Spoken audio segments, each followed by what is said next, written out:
আসসালামু আলাইকুম। আমার আব্বা আজ দুনিয়াতে বেঁচে নেই, ইন্তেকাল করেছেন। ইন্না লিল্লাহি ওয়া ইন্না ইলাইহি রাজিউন। দুনিয়াতে যিনারা এসেছেন এবং দুনিয়া ছেড়ে যেতে হবে সবাইকেই আমার আব্বা বলে লাই, সমস্ত দুনিয়াবাসীকে যেতে হবে।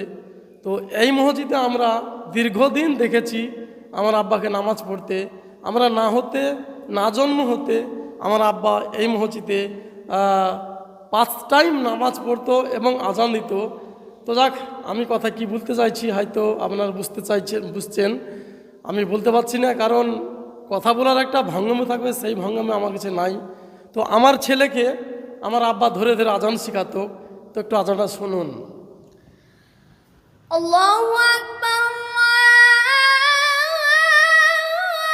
আল্লাহু আকবার, মাশাআল্লাহ মাশাআল্লাহ। আল্লাহু